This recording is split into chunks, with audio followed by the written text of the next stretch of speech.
पूरा विश्व भूतकाल में कोविड के कारण एक लंबे समय तक अनेक समस्याओं से गुजरा था। हम सभी की अपेक्षा थी कि कोरोना के संकट से निकलने के बाद दुनिया नए सिरे से प्रगति की राह पर आगे बढ़ेगी। लेकिन दुनिया के अलग अलग क्षेत्रों में लगातार युद्ध और संघर्ष की परिस्थितियां बनती चली गई। वर्तमान में हमारे पड़ोस में एक माह से भीषण युद्ध चल रहा है। हमारे लाखों परिवारों के सगे संबंधी इन देशों में रहते हैं, खासतौर पर खाड़ी देशों में काम करते हैं। मैं गल्फ कंट्रीज का बहुत आभारी हूं। वे ऐसे 1 करोड़ से ज्यादा भारतीयों को वहां पर हर प्रकार की मदद दे रहे हैं। साथियों, जिस क्षेत्र में अभी युद्ध चल रहा है वह क्षेत्र हमारी ऊर्जा आवश्यकताओं का बड़ा केंद्र है। इसकी वजह से दुनिया भर में पेट्रोल और डीजल को लेकर संकट की स्थिति बनती जा रही है। हमारे वैश्विक संबंध, अलग अलग देशों से मिल रहा सहयोग और पिछले 1 दशक में देश का जो सामर्थ्य बना है, इनकी वजह से भारत इन परिस्थितियों का डटकर मुकाबला कर रहा है। साथियों, निश्चित तौर पर यह चुनौतीपूर्ण समय है। मैं आज मन की बात के माध्यम से सभी देशवासियों से फिर यह आग्रह करूंगा कि हमें एकजुट होकर इस चुनौती से बाहर निकलना है। जो लोग इस विषय पर भी राजनीति कर रहे हैं, उन्हें राजनीति नहीं करनी चाहिए। यह देश के 140 करोड़ देशवासियों के हित से जुड़ा विषय है। इसमें स्वार्थ भरी राजनीति का कोई स्थान नहीं है। ऐसे में जो भी लोग अफवाह फैला रहे हैं, वे देश का बहुत बड़ा नुकसान कर रहे हैं।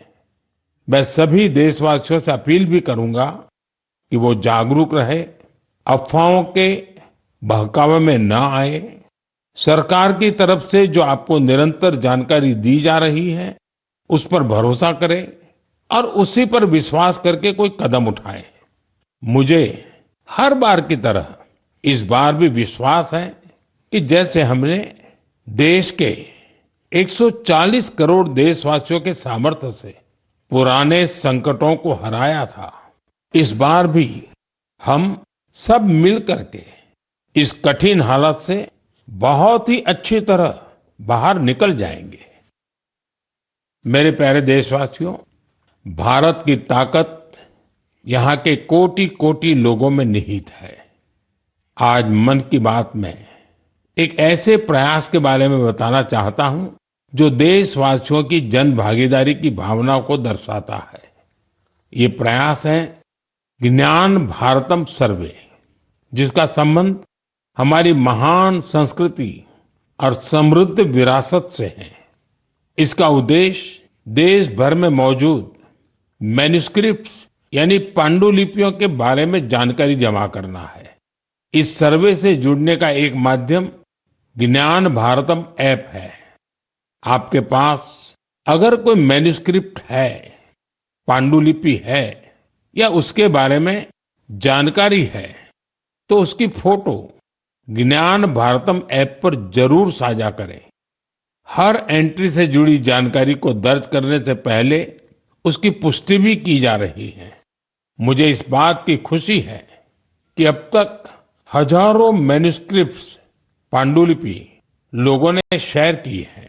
उदाहरण के तौर पर अरुणाचल प्रदेश के नामसाई के चा नंती सिंह लोआंग जी ने ताई लिपि में पांडुलिपियां साझा की है। अमृतसर के भाई अमित सिंह राणा ने गुरुमुखी लिपि में पांडुलिपि शेयर की है। यह हमारी महान सिख परंपरा और पंजाबी भाषा से जुड़ी लिपि है। कुछ संस्थाओं ने पाम लीफ यानी ताड़ के पत्तों पर लिखी मैन्युस्क्रिप्ट दी है। राजस्थान के अभय जैन ग्रंथालय ने कॉपर प्लेट्स पर लिखी बहुत पुरानी पांडुलिपियां शेयर की है। वहीं लद्दाख की हेमिस मोनेस्ट्री ने तिब्बती में बहुमूल्य पांडुलिपियों के बारे में जानकारी दी है। यहाँ पर मैंने कुछ ही उदाहरण दिए हैं। यह सर्वे जून के मध्य तक जारी रहने वाला है। आप सभी से मेरा आग्रह है कि अपनी संस्कृति से जुड़े पहलुओं को सामने लाएं और शेयर करें। मेरे प्यारे देशवासियों, भारत दुनिया का सबसे युवा देश है। देश के युवा की ताकत जब राष्ट्र निर्माण में जुड़ती है तो बहुत बड़ी मदद मिलती है। राष्ट्र निर्माण के इस दायित्व को निभाने में बड़ी भूमिका निभा रहा है मेरा युवा भारत यानी माय भारत संगठन। ये संगठन देश के युवाओं को अलग अलग पॉजिटिव गतिविधियों से जोड़ रहा है। हाल ही में माय भारत द्वारा बजट क्वेस्ट का आयोजन किया गया। इसका मकसद था देश भर के युवाओं को बजट प्रक्रिया और नीति निर्माण से जोड़ना। इससे जुड़ी क्विज में देश भर से करीब 12 लाख युवाओं ने हिस्सा लिया। क्विज के बाद करीब 1,60,000 प्रतिभागियों को निबंध प्रतियोगिता के लिए चुना गया। मुझे इनमें से कुछ निबंध पढ़ने का अवसर भी मिला। इनसे पता चलता है कि मेरे युवा साथी देश के विकास में अपना योगदान देने के लिए कितना तत्पर है। तेलंगाना के सूर्यापेट से कोटला रघुवीर रेड्डी, उत्तर प्रदेश के बाराबंकी से सौरभ बैसवार और बिहार के गोपालगंज से सुमित कुमार ने किसान कल्याण से जुड़े टॉपिक पर लिखा है। पंजाब के मोहाली से आंचल और ओडिशा के केंद्रपाड़ा से ओम प्रकाश रथ ने वुमेन लेड डेवलपमेंट को आगे बढ़ाने के तरीकों पर अपने विचार प्रकट किए हैं। हरियाणा के यमुनानगर से प्रथम बरार ने लिखा है कि ग्रीन और क्लीन भारत ही समृद्ध भारत का मार्ग है। इससे उनकी गहरी सोच का पता चलता है। दिल्ली के शंख गुप्ता का सुझाव है कि ग्रामीण क्षेत्रों में खेल प्रतिभाओं की पहचान के लिए और अधिक प्रयास होने चाहिए। हमारे युवा साथियों ने स्किल डेवलपमेंट और ईज ऑफ डूइंग बिजनेस पर भी अपने विचार साझा किए हैं। मैं उन सभी युवाओं की सराहना करता हूं जो अपने आइडियाज शेयर कर रहे हैं। ये विचार देश को आगे ले जाने में बहुत अहम है। मेरे प्यारे देशवासियों, देश भर के क्रिकेट फैंस के लिए यह महीना जोश और उत्साह से भर देने वाला रहा है। जब भारत ने T20 वर्ल्ड कप में ऐतिहासिक जीत दर्ज की तो देश में हर तरफ खुशी की लहर दौड़ गई। अपनी टीम की शानदार सफलता पर हम सभी को बहुत गर्व है। उत्साह और बढ़ गया है। आने वाले समय में यह कई युवाओं को स्पोर्ट्स को अपनाने के लिए प्रेरित करेगा। जम्मू कश्मीर के लोगों में खेलों को लेकर गजब का जज्बा रहा है। मुझे खुशी है कि अब यह बड़े खेल आयोजनों का हब भी बनता जा रहा है। खेलो इंडिया विंटर गेम्स के लिए गुलमर्ग तो पहले ही अपनी पहचान बना चुका है। फुटबॉल जैसे स्पोर्ट्स भी यहाँ के युवाओं के बीच काफी लोकप्रिय है। मुझे आशा है कि आने वाले समय में जम्मू कश्मीर के खिलाड़ियों की जीत का यह सिलसिला यूं ही जारी रहेगा। मेरे प्यारे देशवासियों, मैं अक्सर कहता हूं, जो खेलेगा वो खिलेगा। मुझे ये देखकर अच्छा लगा कि हमारे देश के युवा अब उन खेलों को भी खूब अपना रहे हैं जो पहले उतने लोकप्रिय नहीं थे। उत्तर प्रदेश के प्रतिभाशाली एथलीट गुलवीर सिंह ने ऐसे ही एक खेल में कमाल कर दिखाया है। उन्होंने कुछ ही हफ्ते पहले न्यूयॉर्क सिटी हाफ मैराथन में तीसरा स्थान हासिल कर इतिहास रच डाला। वे 1 घंटे से कम समय में हाफ मैराथन पूरा करने वाले पहले भारतीय एथलीट बने।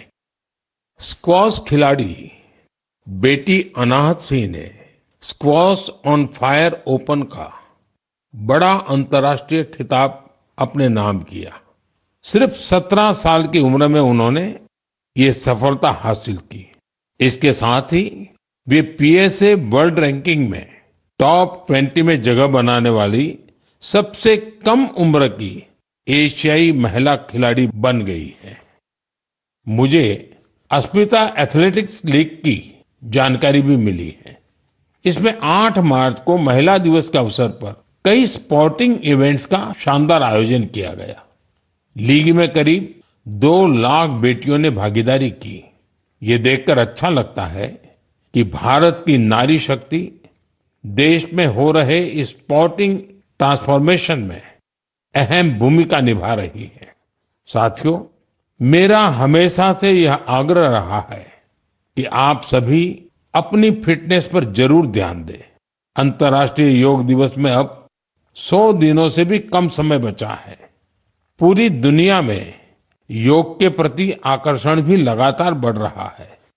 अफ्रीका के जिबूती में अलमिस जी अपने अरविंद योग सेंटर के जरिए योग को बढ़ावा दे रहे हैं। वे यहाँ की कई और जगहों पर भी लोगों को योग सिखाते हैं। आप में से कई लोगों ने इंस्टाग्राम कंटेंट क्रिएटर युवराज दुआ की पोस्ट पर मेरे से रिप्लाई को लेकर कमेंट्स किए हैं। उन्होंने मुझसे आग्रह किया था कि मैं उनके पिता से कहूं कि वे शुगर इंटेक कम करें। मुझे खुशी है कि मेरे अनुरोध का उनके पिता पर सकारात्मक प्रभाव पड़ा है। मैं आप सभी से आग्रह करूंगा कि आप भी शुगर इंटेक को कम करें और जैसा मैंने पहले भी कहा है, हमें खाने के तेल में 10% की कटौती भी करनी है। इन छोटे छोटे प्रयासों से आप मोटापे और लाइफस्टाइल से जुड़ी बीमारियों से दूर रहेंगे। मेरे प्यारे देशवासियों, एक पुरानी कहावत है, करत करत अभ्यास के जड़ मत होत सुजान। यानी जब हम निरंतर अभ्यास करते हैं तो उतनी ही ज्यादा बुद्धिमत्ता हासिल करते जाते हैं। लोग भी सबसे बेहतर तब सीखते हैं जब उनकी सक्रिय भागीदारी होती है। मुझे बेंगलुरु में शिक्षा से जुड़े एक यूनिक प्रयास के बारे में जानकारी मिली है। यहाँ एक टीम प्रयोग इंस्टीट्यूट ऑफ एजुकेशन रिसर्च चला रही है। इस टीम का रिसर्च प्रोजेक्ट पर विशेष फोकस है। यह टीम स्कूल लेवल पर साइंस एजुकेशन को लोकप्रिय बनाने में जुटी है। उन्होंने अन्वेषण नाम का एक प्रयोग किया है। इसके जरिए 9वीं से 12वीं क्लास तक के स्टूडेंट्स को केमिस्ट्री, अर्थ साइंसेस और वेलनेस जैसे क्षेत्रों में इनोवेशन करने का मौका मिलता है। इससे स्टूडेंट्स को रिसर्च का बहुत अच्छा अनुभव हासिल होता है। साथ ही अपने प्रोजेक्ट्स को पब्लिश करने का प्लेटफॉर्म भी मिलता है। साथियों, परीक्षा पे चर्चा के दौरान कुछ स्टूडेंट्स ने मुझे बताया था कि वे साइंस पढ़ना तो चाहते हैं, लेकिन उन्हें इससे डर भी लगता है। इस दिशा में प्रयोग की टीम का प्रयास बहुत ही सराहनीय है। यह पहल स्टूडेंट्स को साइंस के साथ जुड़ने और प्रैक्टिकली कुछ करके दिखाने का मौका देती है। जब हम किसी चीज को खुद करके देखते हैं तो जिज्ञासा और रुचि पैदा होती है। कौन जानता है कि मेरे युवा साथियों में ही कोई आने वाले समय का बेहतरीन साइंटिस्ट हो। साथियों, शिक्षा के माध्यम से अतीत को संरक्षित करने और भविष्य को तैयार करने का एक प्रयास नागा समुदाय भी कर रहा है।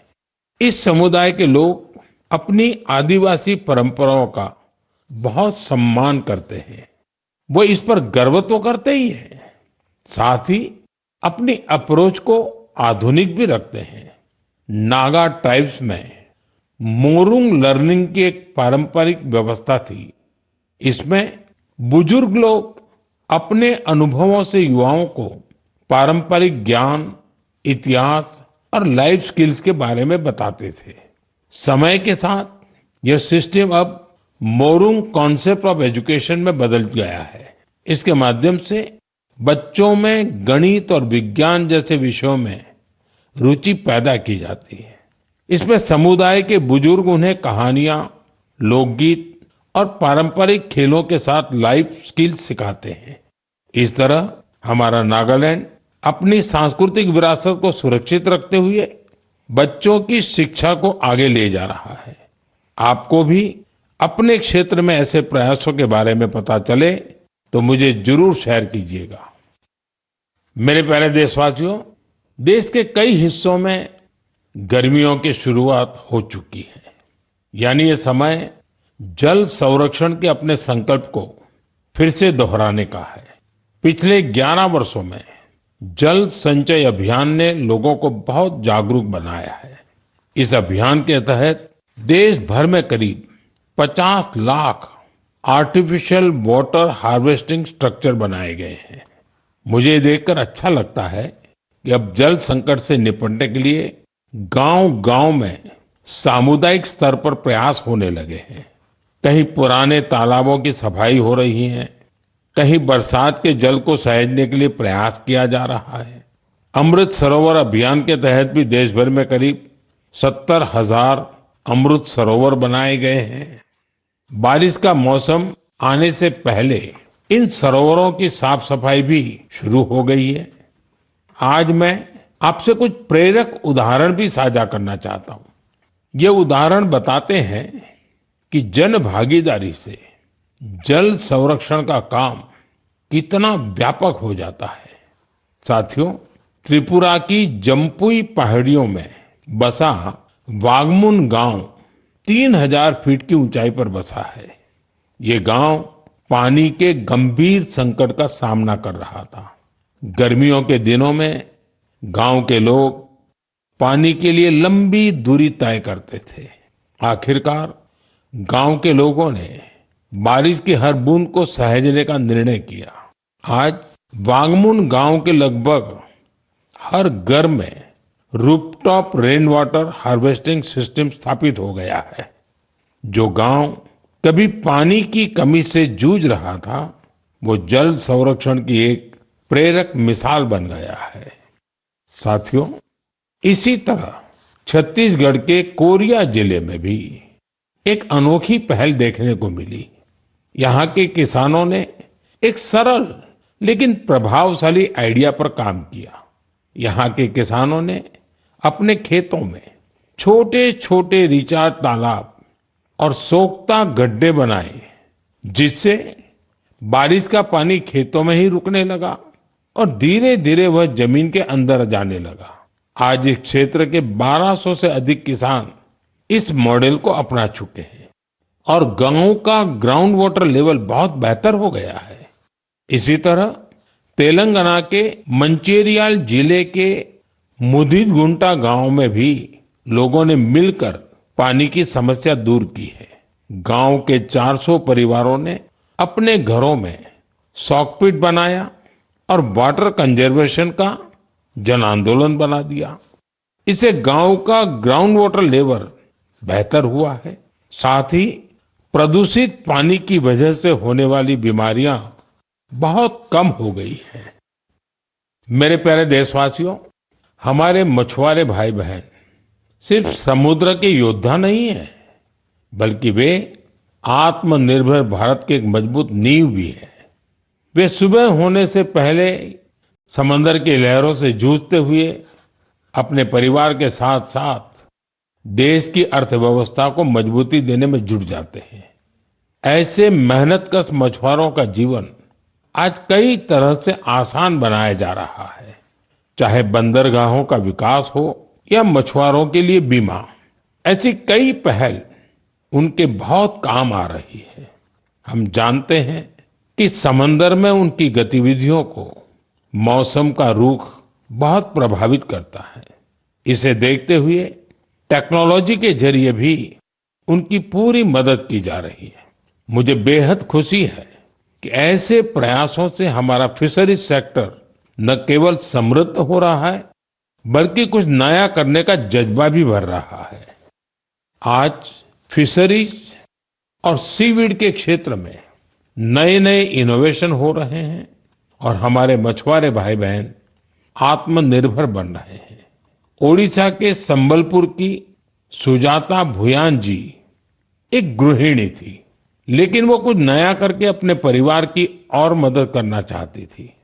इसलिए कुछ वर्ष पहले उन्होंने हीराकुंड रिजर्वायर में फिश फार्मिंग शुरू की। शुरुआती दिन उनके लिए आसान नहीं थे। मौसम में होने वाले बदलाव, मछलियों के खाने का प्रबंध और घर की जिम्मेदारियों के साथ संतुलन बनाने में जैसी कई चुनौतियां थी, लेकिन उनका हौसला अडिग था। केवल 2-3 वर्ष के भीतर उन्होंने अपने प्रयास को एक फलते फूलते बिजनेस में बदल दिया। आज उनकी सफलता समुदाय की महिलाओं के लिए उम्मीद की नई किरण बन गई। साथियों, लक्षद्वीप में मिनिकॉय की हावा गुलजार जी की कहानी हमारी माताओं बहनों की अद्भुत संकल्प शक्ति को सामने लाती है।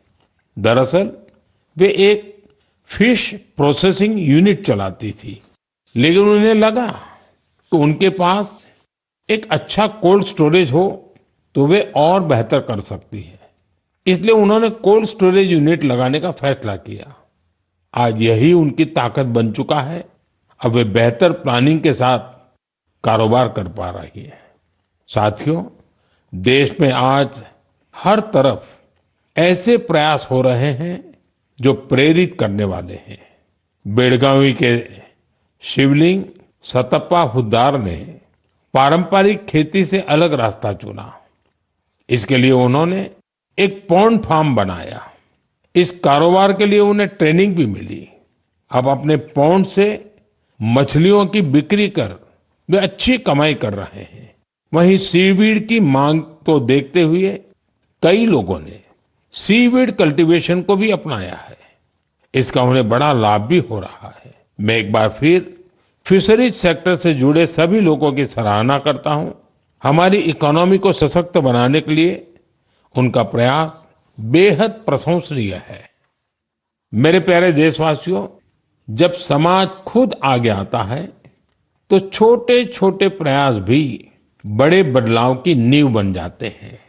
हमारे देश के अलग अलग हिस्सों में ऐसे कई उदाहरण सामने आ रहे हैं जो हमें यही सिखाते हैं। हाल ही में उत्तर प्रदेश के वाराणसी में एक प्रेरक प्रयास देखने को मिला। वहां एक ही घंटे में 2,51,000 से अधिक पौधे लगाए गए और एक नया गिनीज वर्ल्ड रिकॉर्ड बना। इस प्रयास की सबसे खास बात ये रही कि इसमें हजारों लोग एक साथ जुड़े। छात्र, जवान, स्वयंसेवी संगठन, अलग अलग संस्थाएं, सबने मिलकर इस काम को संभव बनाया।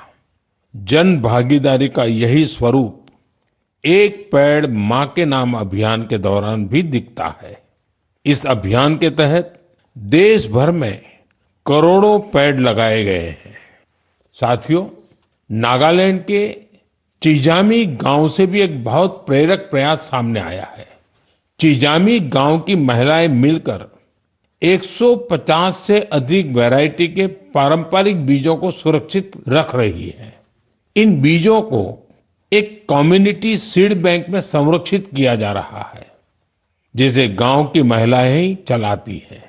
इनमें चावल, बाजरा, मक्का, दालें, सब्जियां और कई तरह की जड़ी बूटियां शामिल है। यह एक ऐसा प्रयास है जिसमें ज्ञान भी सुरक्षित है, परंपरा भी जीवित है और आने वाली पीढ़ियों के लिए एक मजबूत आधार भी तैयार हो रहा है। साथियों, आज जब दुनिया जलवायु परिवर्तन जैसी चुनौतियों का सामना कर रही है, तब ऐसे प्रयास हमें यह बताते हैं कि समाधान हमेशा कहीं दूर नहीं होता। कई बार हमारे अपने पारंपरिक ज्ञान और सामुदायिक प्रयास ही हमें सबसे मजबूत रास्ता दिखाते हैं। मेरे प्यारे देशवासियों, आज आप देश के किसी छोटे बड़े शहर में जाएंगे तो एक बदलाव आप जरूर नोटिस करेंगे। आपको बड़ी संख्या में घरों की छत पर सोलर पैनल लगे हुए दिखाई देंगे। कुछ साल पहले तक ये इक्का दुक्का घरों पर ही दिखता था, लेकिन आज पीएम सूर्यघर मुफ्त बिजली योजना का प्रभाव देश के कोने कोने में दिखने लगा है। इस योजना की वजह से गुजरात के सुरेंद्र नगर जिले की पायल मुजपरा के जीवन में बहुत बड़ा बदलाव आया है। उन्होंने सूर्य पहल के माध्यम से सोलर पावर टेक्नोलॉजी की ट्रेनिंग ली और 4 महीने का सोलर पीवी टेक्नीशियन का कोर्स पूरा किया। अब वो एक कुशल सोलर टेक्नीशियन बन गई है। पायल एक सोलर उद्यमी के तौर पर अपनी पहचान बना रही है। वो आसपास के जिलों में सोलर रूफटॉप इंस्टॉलेशन का काम करती है और इससे उन्हें हर महीने हजारों रुपए की आय होती है। साथियों, मेरठ के अरुण कुमार भी अब अपने इलाके में ऊर्जादाता बन गए हैं। हाल ही में दिल्ली में हुए कार्यक्रम में अरुण कुमार ने हिस्सा लिया था और अपने अनुभव साझा किए थे। उन्होंने बताया था कि वो न केवल बिजली बिल की बचत कर रहे हैं, बल्कि अपनी अतिरिक्त बिजली बेच भी रहे हैं। साथियों, जयपुर के मुरलीधर जी की सफलता भी कुछ ऐसी ही है। पहले उनकी खेती डीजल पंप पर निर्भर थी, जिसमें हर साल हजारों रुपए खर्च होते थे। जब उन्होंने सोलर पंप अपनाया तो उनकी खेती का तरीका ही बदल गया। अब उन्हें होती है और उनकी सालाना आय भी बढ़ गई है। सबसे महत्वपूर्ण बात यह है कि अब उनका परिवार साफ ऊर्जा के साथ बेहतर जीवन जी रहा है। साथियों, पीएम सूर्यघर मुफ्त बिजली योजना का फायदा नॉर्थ ईस्ट के इलाकों में भी मिल रहा है। त्रिपुरा में रियांग जनजाति के कई गांव ऐसे थे जहां बिजली की समस्या थी। अब सोलर मिनी ग्रिड के माध्यम से वहां के घरों में रोशनी रहती है। वहां बच्चे अब शाम के बाद भी पढ़ पा रहे हैं, लोग मोबाइल चार्ज कर पा रहे हैं और गांव का सामाजिक जीवन भी बदल गया है। साथियों, देश में सोलर ऊर्जा क्रांति के ऐसे न जाने कितने उदाहरण हैं। आप भी इस क्रांति से जुड़िए और दूसरों को भी जोड़िए। मेरे प्यारे देशवासियों, मन की बात के लिए मुझे हर महीने देश के अलग अलग हिस्सों से ढेरों संदेश मिलते हैं। इन संदेशों से ये भी पता चलता है कि दूर दराज के क्षेत्रों में बैठे लोग कितने चाव से इस कार्यक्रम को सुनते हैं। जब मैं आपके सुझाव पढ़ता हूं तो मुझे लगता है कि ये सिर्फ एक कार्यक्रम नहीं है, ये हम सबका एक साझा संवाद बन गया है। आपके विचार, आपके अनुभव इस कार्यक्रम को लगातार बेहतर बनाने की प्रेरणा देते हैं। आप अपने आसपास की प्रेरक गाथाएं यूं ही साझा करते रहिए। हो सकता है आपकी एक छोटी सी कोशिश किसी और के जीवन में बड़ा बदलाव ले आए, किसी को आगे बढ़ने का नया हौसला दे दे। यही तो रेडियो की असली ताकत है। ये देश के अलग अलग कोने में बैठे लोगों का एक विचार, एक भावना और एक उद्देश्य से जोड़ देता है। अगले महीने फिर मिलेंगे कुछ नए प्रेरक व्यक्तित्वों के साथ, कुछ ऐसे प्रयासों के साथ जो हमें आगे बढ़ने की नई ऊर्जा देंगे।